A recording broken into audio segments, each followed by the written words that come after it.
होली खेल मुनिराज अकेला मन में, होली खेल होली को कविता जब जी बीमार को जान बनावर चूरी सर्वदा अनुचा विधर विद्या सुधर के सूलधर के मही सदा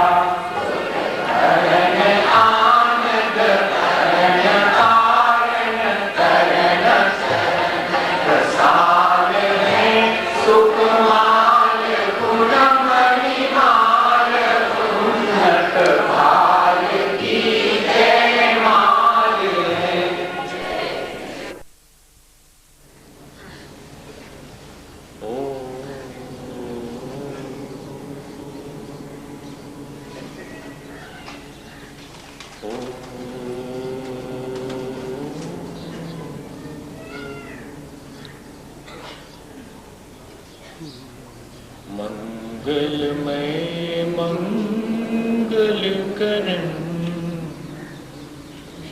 वीतराग विज्ञान नमो ताहि जाते भले अरहंतादि जो विद्यादि सागर सुधी, जो विद्यादि सागर सुधी गुरु के हितैषी, शुद्धात्म में निरत नित्य हितोपदेशी, वे पाप ग्रीष्म ऋतु में जल हैं सयाने, पूजूं उन्हें सतत केवल ज्ञान पाने, पूजूं उन्हें सतत केवल ज्ञान पाने। बोले भगवान महावीर स्वामी की, दशलक्षण महापर्व की, आचार्य कुंद कुंद स्वामी की, आचार्य गुरुवर विद्यासागर मुनि महाराज की,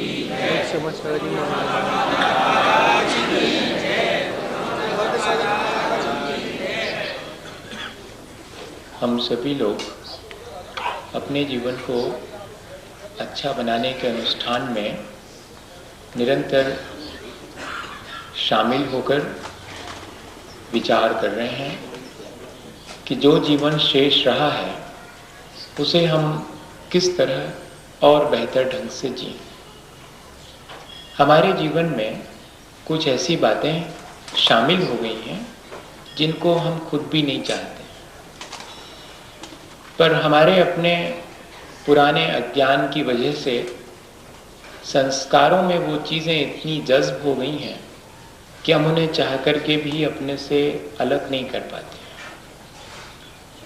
और उन जो नहीं चाहने योग्य चीज़ें हैं, जिन्हें हम दूसरे में भी नहीं चाहते और अपने स्वयं में भी नहीं चाहते, ऐसी नहीं चाहने योग्य चीज़ें अगर अपन देखें तो सभी जानते हैं कि कोई भी व्यक्ति गुस्सा करते हुए अच्छा नहीं लगता, कोई भी व्यक्ति अहंकार करते हुए अच्छा नहीं लगता, कोई भी व्यक्ति छल कपट करते हुए अच्छा नहीं लगता और लोभ करते हुए अच्छा नहीं लगता। इस तरह यदि हम गौर से देखें तो ये सब चीज़ें ना हमें दूसरे में अच्छी लगती हैं, ना अपने भीतर अच्छी लगती हैं। तब हमने ये सोचा है कि हम सब दूसरे के भीतर भी अगर ये चीज़ें दिखाई पड़ेंगी तो उनको हटाने का प्रयत्न करेंगे, और अपने भीतर भी ये चीज़ें जब जब आ जाएंगी तो इनको हम अच्छा तो नहीं मानेंगे, पर धीरे धीरे इनको हटाने का प्रयास करेंगे। कल हमने बहुत एप्लीकेबल जो चीज़ हो सकती थी अपने क्रोध को हटाने की और अपने भीतर उस क्षमा भाव को हमेशा बनाए रखने की, वो हमने कल समझी थी। वैसे हम देखें कि जितने भी वृक्ष हैं, पृथ्वी है, ये सब भले ही वे अज्ञानी हैं, लेकिन अगर हम देखें तो वे बड़ी क्षमा भाव धारण करते हैं, भले ही उनकी क्षमा मजबूरी वाली क्षमा क्यों ना हो। हम पृथ्वी को कितना ही रौंदते कुचलते हैं, उसके ऊपर मलमूत्र विसर्जित करते हैं, उसके बाद भी उसका कितना पेशेंस है कि वो सब सहन कर लेती है।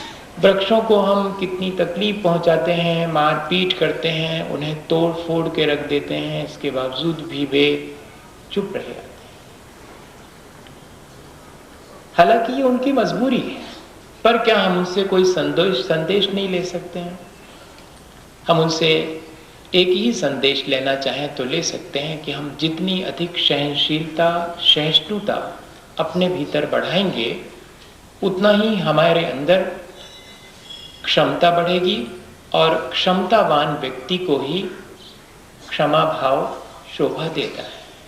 हमने कल अपनी सहनशीलता, सहिष्णुता कैसे बढ़ाएं, और जब ऐसे कमजोर मौके आ जाएं हमारे जीवन में कि हम सारा तीनों लोक का आधिपत्य, स्वामित्व जैसे हमको मिल गया है, किसी ने नहीं भी दिया फिर भी हमारे अंदर ऐसी फीलिंग आ जाती